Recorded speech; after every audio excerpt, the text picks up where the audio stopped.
souhaiter la bienvenue et d'ouvrir cette quatrième forum des ONG sur les droits économiques, sociaux et culturels. Sur le panel que vous voyez, nous avons l'honneur d'avoir Madame la Présidente du Conseil de l'Homme, Madame Laura Dupuy, l'ambassadrice de l'Uruguay, et nous avons Madame la Princesse Micheline, que tout le monde connaît,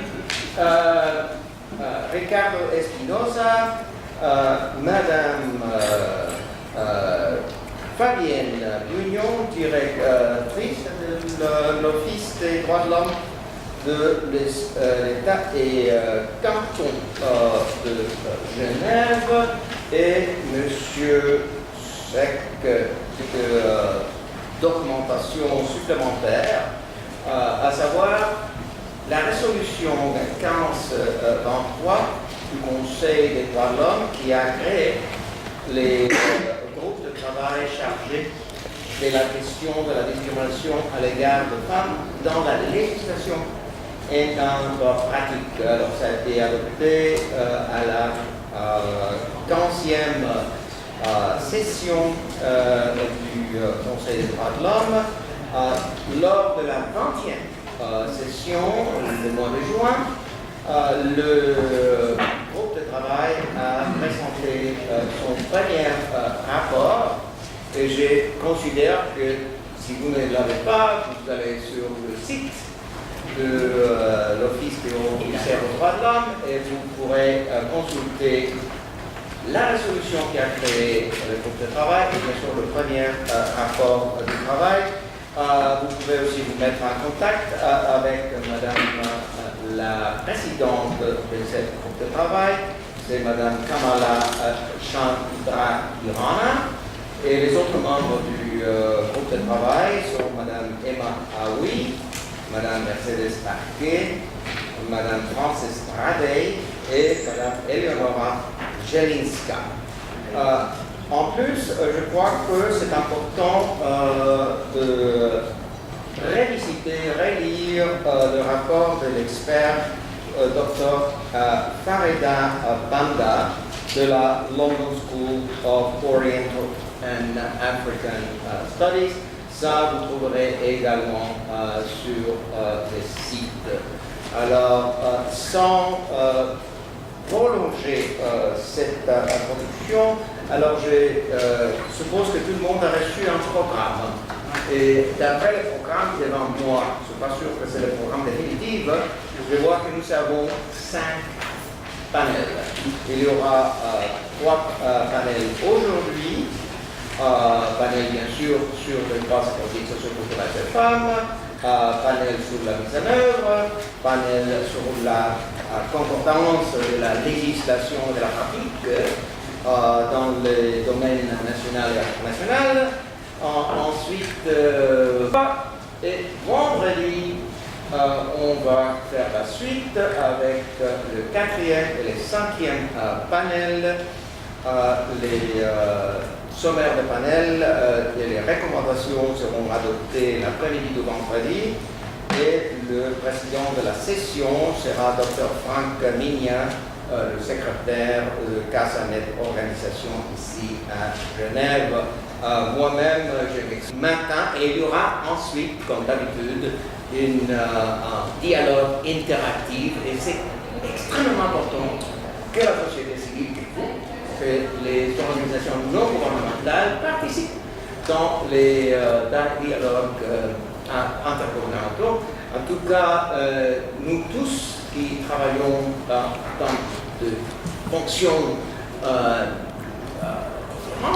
pour l'Office du commissaire aux droits de l'homme ou pour le Conseil, alors nous sommes là pour servir la société. Alors il faut que vous exprimez, que vous nous disiez ce que vous voulez, ce qui sont les priorités de la société civile. Alors, maintenant, je crois que je devrais passer la parole à Madame la directrice général de l'Office cantonal des droits humains, Madame la représentante du secrétaire général de l'unité, Monsieur le représentant du secrétaire général de la CNICET, Monsieur l'ambassadeur, président des droits de l'homme, président du Conseil des droits de l'homme, Monsieur l'ambassadeur du Sénégal, Monsieur l'ambassadeur du Congo, Excellences, Messieurs les ambassadeurs, Mesdames et Messieurs les représentants de missions diplomatiques à Genève, honorables panélistes, chers invités et amis de la société civile, permettez-moi de prendre la parole au nom de Carbos International et ses partenaires pour vous souhaiter la bienvenue et vous remercier de votre présence dans cette salle pour débattre d'un sujet dont le thème est connu de tous, s'agissant des droits économiques, sociaux et culturels de la femme. Mesdames, Messieurs, la situation des droits des femmes dans le monde est critique malgré les différentes conventions et déclarations des Nations Unies adoptées pour préserver les droits des femmes. Je veux les justifier par l'événement et le contexte dans l'événement de ce contexte. Le fait qu'il existe encore dans les nombreuses sociétés des facteurs économiques, sociaux et culturels qui méprisent les droits universellement reconnus tels que les yeux de la femme pousse à s'interroger et à se mobiliser afin de trouver des moyens d'action communs contre ces discriminations et tenter de les réduire. En parallèle et en complément des engagements pris par les organisations étatiques et internationales, il est du devoir de la société civile de se mobiliser, de faire des propositions en matière de respect des droits de la femme. Les ONG qui prennent de plus en plus de place importante dans les conférences internationales et leur rôle a été déterminant pour la déclaration de Pékin de 1995. Cette déclaration a marqué un tournant dans l'action menée par la communauté internationale pour améliorer la condition de la femme et assurer l'égalité de sexe partout dans le monde. 189 pays ont adopté à l'unanimité la déclaration de programme d'action de Pékin qui reconnaît que l'égalité de sexe et l'autonomisation des femmes est un moyen essentiel d'assurer le développement, la paix et le respect des droits de l'homme. Le programme d'action met l'accent non seulement sur l'égalité de sexe et l'élimination de la discrimination, mais aussi sur la nécessité de considérer les femmes comme des partenaires à part entière et sur un pied d'égalité. Les gouvernements se sont engagés à tenir compte des questions relatives à l'égalité de sexe dans l'ensemble de leur politique, mesures de planification et prise de décision. De nouveaux engagements ont été pris lors des sommets de Pékin plus 5 et Pékin plus 10 et Pékin plus 15. La déclaration de Genève, aboutissement de ce forum, constituera un socle de recommandations et d'engagements solides en matière des droits de la femme. Charge sera alors à la société civile, secteur privé, gouvernement et aux Nations Unies d'œuvrer pour la mise en œuvre effective de ces recommandations à chaque niveau de la société. Pour définir donc la discrimination à l'égard des femmes, la Convention des Nations Unies sur l'élimination de toutes les formes de discrimination à l'égard des femmes, CEDAW, définit dans son article 1er l'expression de la discrimination à l'égard des femmes, ce qui vise toute distinction, exclusion ou restriction fondée sur le sexe qui a pour effet ou pour but de compromettre ou de détruire la reconnaissance, la jouissance ou l'exercice par les femmes, quel que soit leur état matrimonial, sur la base de l'égalité de l'homme et de la femme, des droits de l'homme et des libertés fondamentales dans les domaines politiques, économiques, sociaux, culturels et civils ou dans tout autre domaine. La déclaration sur l'élimination de la discrimination à l'égard des femmes de 1967 statue dans son premier article que la discrimination à l'égard des femmes du fait qu'elle nie ou limite l'égalité des droits de la femme avec l'homme est fondamentalement injuste et constitue une atteinte à la dignité humaine. Les États ont pris des engagements pour le respect des droits économiques, sociaux et culturels des femmes dans de nombreux instruments internationaux relatifs aux droits des femmes.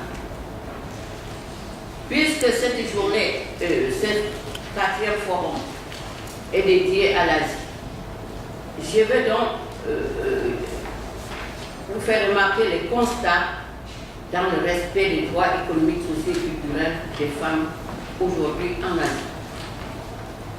La CEDAW, en dépit de l'adoption de nombreux instruments internationaux, régionaux et nationaux visant à protéger et à promouvoir les droits de la femme, le constat d'aujourd'hui est que ces droits restent souvent marginalisés et non respectés dans de nombreux pays. Il est certain que d'importants progrès ont été faits en matière de promotion des droits de la femme et que de nombreux acteurs œuvrent en ce sens.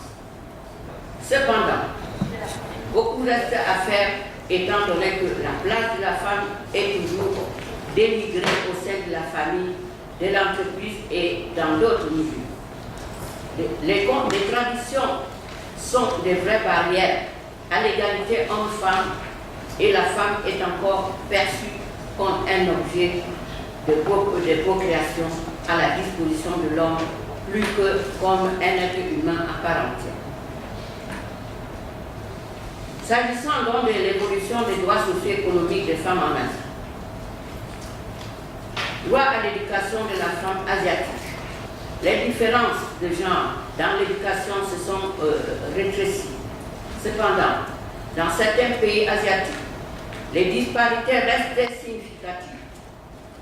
Tandis que les différences se sont rétrécies au niveau de l'éducation primaire, le progrès a été plus lent dans l'enseignement supérieur et secondaire. Droit au travail décent de la femme asiatique. Beaucoup de femmes asiatiques continuent de faire face à une discrimination salariale et sont obligées de s'orienter vers le secteur informel qui regorge de pauvres conditions de travail. Selon les données du BIT, 60% des femmes en Asie de l'Est et 84% en Asie du Sud travaillent dans des conditions précaires. Par ailleurs, les Asiatiques nous montrent qu'une femme sur quatre hommes dispose de revenus non liés à une activité agricole. UNIFEM 2008. La pression économique exercée sur les ménages pousse les femmes asiatiques à travailler encore plus durement. En Indonésie, par exemple, en 1997 et 1998, après la crise financière asiatique, l'enquête sur les ménages a révélé que la proportion de la main-d'œuvre masculine employée a diminué de 1,3%, tandis que les proportions de la main-d'œuvre féminine employée s'est accrue de 1%. Les femmes ont aussi limité les occasions d'affirmer leurs droits du travail dans la plupart des pays asiatiques. Moins de 20% de travailleurs appartiennent aux syndicats. UNIFEM 2008. Dans l'alimentation, plusieurs études montrent que les femmes asiatiques vont plus probablement subir les conséquences de la faim et de la malnutrition, situation qui s'explique par le fait qu'elles ont, pour la plupart, la responsabilité d'alimenter la famille, mais en plus, elle dispose de la dernière place à l'échelle de la distribution des disponibilités alimentaires familiales. Document UNIFEM 2008B. Nous allons donc nous orienter aux travaux de ce 4e forum. Bien que l'Asie ait été en 1995 à Beijing un tournant déterminant dans la promotion et la protection des droits économiques des femmes, la mise en œuvre de la déclaration de Beijing reste d'actualité en Asie. Les questions de l'accès aux emplois décents des femmes, de l'égalité dans les traitements salariaux entre hommes et femmes, de la participation des femmes dans la vie politique, de la stratégie à adopter dans la mise en œuvre des recommandations internationales en faveur des droits de la femme et de la conformité entre les instruments de promotion et de protection internationaux et régionaux des droits de la femme sont autant de questions qu'il nous faut adresser aux politiques et à la société civile internationale pour le compte de l'Asie. Excellences, Messieurs, Mesdames et Messieurs les ambassadeurs, chers amis de la société civile, la discrimination à l'égard de la femme ne freine-t-elle pas les élans du développement? Peut-on parler du développement en discriminant la femme? Ça, c'est la question. Ne faut-il pas militer pour améliorer les droits économiques, sociaux et culturels de la femme afin de voir s'améliorer aussi les conditions de vie dans nos sociétés? C'est sur ces questions que ce forum se propose de réfléchir pendant ces 2 jours. Je vous remercie. Messieurs, mon propos sera simplement, il sera très bref. Mon propos sera bref. Nous sommes ici en présence, apporter la présence et la contribution du Sénégal, mais aussi du groupe africain des ambassadeurs nigériens ici, à ce 4e forum qui organise notre princesse Dima, dans le militantisme passionné mais lucide, nouveau, cet échange d'ores et déjà très riche à travers les interventions que nous venons d'entendre. Combien d'instruments internationaux, combien de programmes, combien d'institutions, combien de conférences internationales ont été consacrées, sont consacrées et le seront à la femme. Mais pour quel résultat? C'est cette interrogation qu'au Sénégal on s'est posée pour qu'en 2012 fut votée une loi sur la parité totale, une loi qui vient d'être mise en œuvre lors des dernières élections législatives où chaque parti politique qui concourait au suffrage des Sénégalais était tenu dans la proposition de sa liste électorale d'avoir 50% d'hommes, 50% de femmes. À l'application, c'est 45% de femmes, seulement de femmes qui est dans la nouvelle Assemblée nationale, mais nous pensons que c'est déjà un bon problème. La femme sénégalaise, très tôt, avant même l'indépendance du Sénégal, a commencé à exiger, à obtenir une participation plus positive, plus effective. Je crois que le contrôle de mon compatriote de ce groupe qui va animer le panel. Depuis 1945, la France sénégalaise a déjà protesté, obtenu d'être écoutée. Et depuis lors, ça n'a pas cessé à l'indépendance jusqu'à aujourd'hui. Parlant de la situation des femmes en Asie, je ne m'y connais pas très bien, je n'ai pas fait de recherche là-dessus, mais je voudrais peut-être offrir l'exemple à l'expérience du Sénégal en la matière. Il a été beaucoup difficile, et pour le gouvernement, et pour l'administration et même pour les ONG d'internaliser, de s'approprier de nombreux instruments depuis la Déclaration universelle des droits de l'homme jusqu'au pacte, jusqu'au protocole facultatif au pacte international pour les droits socio et culturels, en passant par les différentes réunions de Beijing et la nouvelle organisation UNIFAM,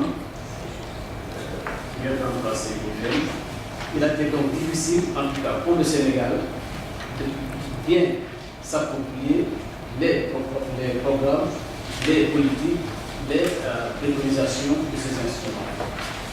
Ici, au Conseil des droits de l'homme, le groupe africain, en tout cas le Sénégal en particulier, se préoccupe plus de la coopération technique, de l'assistance technique, pour aider nos États à mieux comprendre, à mieux se retrouver dans cette floraison d'instruments internationaux, pour que, par exemple, à travers l'examen universel, l'approche sexo-spécifique puisse être mieux intégrée.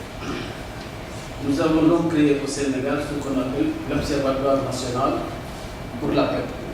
Pourquoi un observatoire national qui est composé principalement de femmes, mais qui comporte également certains hommes? Eh bien, c'est pour essayer de prendre à part le corps ce que je viens de, la difficulté que je viens de souligner. Comment s'y retrouver et surtout comment être efficace et avoir un impact sur le terrain.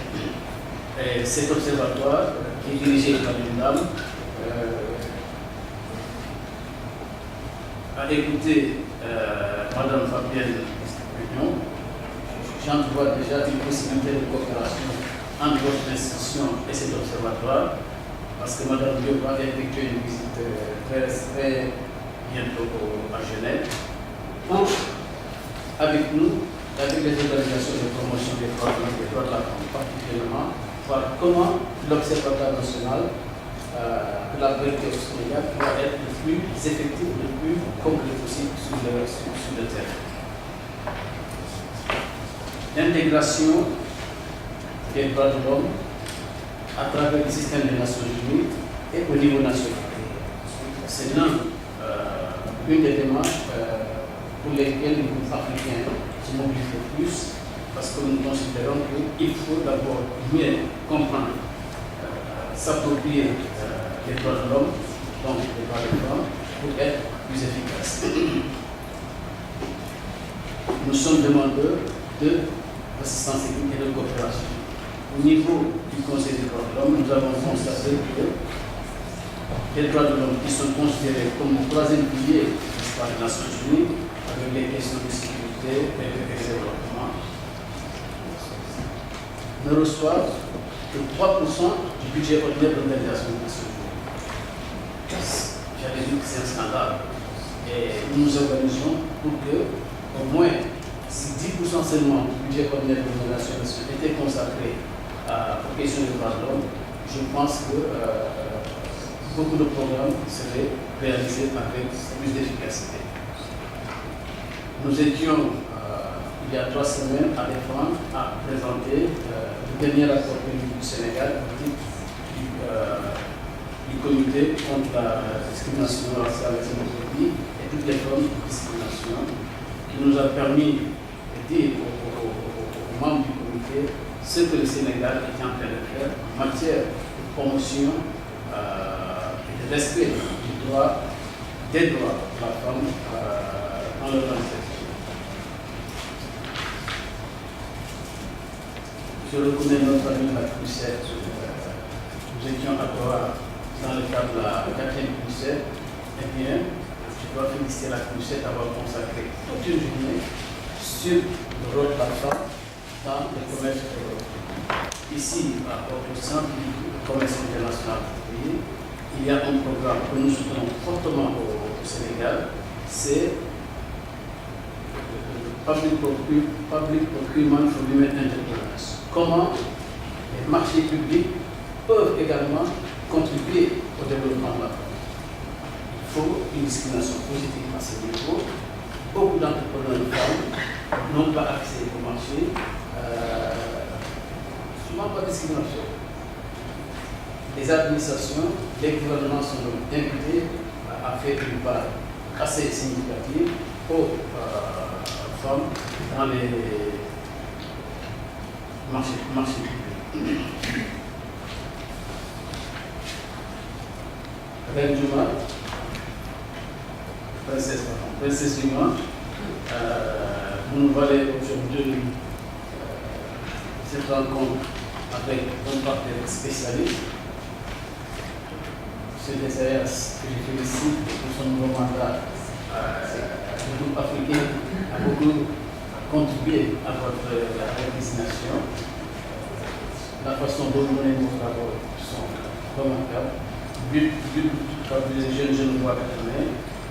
Après demain vendredi, au moment de tirer les conclusions de ce quatrième forum, nous aurons accompli une part supplémentaire dans la promotion et la protection des droits de la femme. Je vous remercie. Le plaisir qui est le mien d'être parmi vous aujourd'hui dans le cadre de ce quatrième forum international des ONG sur les droits économiques, sociaux et culturels de la femme. Au nom de l'Organisation internationale de la francophonie, je voudrais très chaleureusement remercier notre sœur Micheline Juma, coordinatrice de CAPROS international, pour les efforts remarquables et, je veux dire, inlassables qu'elle mène depuis plusieurs années en faveur de la défense des droits des femmes. Nous réjouissons de l'invitation qui nous a été adressée ainsi que de l'opportunité qui m'est offerte de partager avec vous quelques éléments de l'engagement de la francophonie en faveur du renforcement et de la mise en œuvre de ces droits. La francophonie est engagée depuis plusieurs années maintenant dans le combat pour l'égalité réelle entre les sexes. Le respect de tous les droits des femmes constitue le fondement de notre action pour la réduction des disparités entre les sexes, action qui se décline en 5 axes prioritaires. Il est tout d'abord essentiel pour l'OIF de renforcer les capacités et la représentation des femmes. Pour ce faire, les organisations de la société civile, notamment de femmes francophones, et les institutions nationales ciblées sont renforcées dans leur capacité d'action et d'organisation collective autour de la lutte contre les discriminations et violences fondées sur le genre. Par ailleurs, il nous semble crucial que la question du genre soit prise en compte dans la définition même des politiques nationales. Les activités de sensibilisation, de concertation et de plaidoyer sont ainsi organisées à destination de certains pays, l'idée étant de les aider à intégrer l'égalité des genres, non seulement dans leur politique de développement, mais aussi dans leur programmation budgétaire. L'OIF est elle-même engagée dans cet exercice au sein de ses propres structures. En intégrant des questions de genre dans l'ensemble de ces 4 grands domaines d'activité, ce afin d'accroître la participation effective et active des femmes à tous les niveaux, au même titre que les hommes. L'OIF demeure également profondément préoccupé par la violence faite aux femmes. Les États et gouvernements membres de la francophonie ont toujours souligné la nécessité d'identifier les différentes formes de violence faites aux femmes et de formuler les réponses adéquates afin de les éliminer. C'est en mars 2010 que les efforts de mobilisation que nous avons entrepris depuis un certain temps ont porté leurs fruits avec l'adoption d'une déclaration commune de l'ensemble des États et gouvernements francophones, on parle de 75 pays, d'une déclaration commune sur cette question, la violence faite aux femmes, à l'issue d'une réunion de concertation de haut niveau que nous avions organisée à New York. Cette réunion avait permis des discussions autour de plusieurs questions liées aux droits des femmes, dont la prévention des violences faites aux femmes, la protection et l'accompagnement des femmes victimes et survivantes, la poursuite des auteurs de violences par tous les moyens de droit, ainsi que l'éducation au respect des droits des femmes et à la non-violence. C'est grâce à la mobilisation et à l'engagement unanime des pays de la francophonie que je porte une mention particulière pour les efforts qui ont été portés par les pays qui participent à cette réunion, que l'adoption de la déclaration francophone sur les violences faites aux femmes a été rendue possible. Dernier axe prioritaire pour nous, celui des changements climatiques et de leur impact sur la situation des femmes. Celles-ci rencontrent en effet davantage de difficultés à accéder aux ressources et sont victimes de restrictions de leurs droits. Elles pâtissent de la réduction de leur mobilité et de leur participation aux prises de décision. Nous pensons que la francophonie a un rôle moteur à jouer afin que nos pays prennent pleinement part aux réflexions engagées sur le lien entre genre et climat. Il est essentiel en effet que les femmes soient reconnues dans les politiques nationales comme plus vulnérables au changement climatique et qu'elles voient leur capacité renforcée pour devenir de réelles actrices du développement durable. Je profite donc de ce 4e forum pour confirmer que la francophonie poursuivra son action sur ces 5 axes prioritaires afin de promouvoir les droits économiques, sociaux et culturels des femmes et l'ensemble des droits de la personne humaine.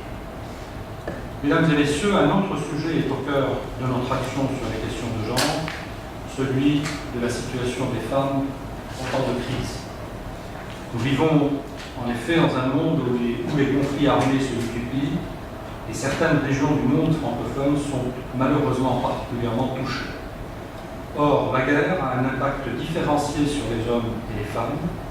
Dans les sociétés déchirées par la guerre, les femmes sont confrontées à des formes spécifiques et dévastatrices de violence, et celles-ci sont parfois déployées systématiquement en vue d'atteindre des objectifs d'ordre militaire ou politique. De même, les femmes sont davantage susceptibles de subir l'exploitation sous toutes ses formes dans leurs efforts pour survivre ou sauvegarder leur famille. Enfin, au-delà des conflits, les conséquences de la violence sexuelle persistent, grossesse non désirée, infections sexuellement transmissibles et stigmatisation. Malgré les cadres politiques élaborés au niveau national et international, les femmes à travers le monde continuent de faire face à d'énormes défis, notamment dans la traduction des instruments normatifs en véritables droits exigibles. Consciente de cette vulnérabilité accrue des femmes dans les situations de conflit, la francophonie a souhaité agir, fort de notre partenariat depuis 1997, notamment sur les questions de genre. L'OIF et le Haut Commissariat aux droits de l'homme de l'ONU porteront ensemble une initiative commune pour marquer le 30e anniversaire du Comité pour l'élimination de la discrimination à l'égard des femmes. Il s'agira d'organiser conjointement à Genève un panel de discussion de haut niveau sur le thème « Promouvoir et protéger les droits de la femme dans les situations de conflit et de post-conflit ». L'événement aura lieu le 18 octobre prochain, ici même au Palais des Nations, en marge de cette session anniversaire du comité. Il s'inscrit également dans le contexte du 14e sommet de la francophonie qui se tiendra, vous le savez, à Kinshasa, du 12 au 14 octobre prochain.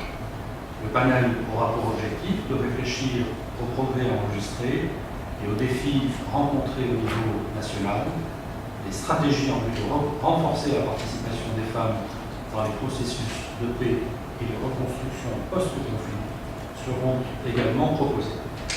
À travers cette manifestation, nous souhaitons sensibiliser davantage les participants à la résolution 1325 du Conseil de sécurité qui porte sur les femmes dans la paix et la sécurité. Ça a été mentionné à plusieurs reprises ce matin. Cette résolution engage les Nations Unies et ses membres à faire participer les femmes aux négociations et aux accords de règlement des conflits et à la consolidation de la paix. Le panel sera l'occasion d'identifier les obstacles à son application ainsi que les mesures à prendre pour la formulation et la mise en œuvre effective de cette importante résolution du Conseil de sécurité. Enfin, nous voulons susciter la réflexion sur des stratégies innovantes pour soutenir la lutte contre les violences basées sur le genre dans les pays en conflit ou en sortie de crise. Mesdames et messieurs, vous l'aurez compris, l'Organisation internationale de la francophonie est porteuse de valeurs, des valeurs de paix, de démocratie, d'égalité et de solidarité, des valeurs de respect des droits de la personne humaine, des valeurs de respect de la diversité culturelle et linguistique. La pleine réalisation des droits des femmes en est une composante fondamentale. Je tenais aujourd'hui à réaffirmer devant vous notre plein engagement dans ce combat et à vous dire notre disponibilité à travailler avec tous les acteurs qui partagent ces convictions et qui militent en faveur de leur concrétisation. Je vous remercie de votre attention.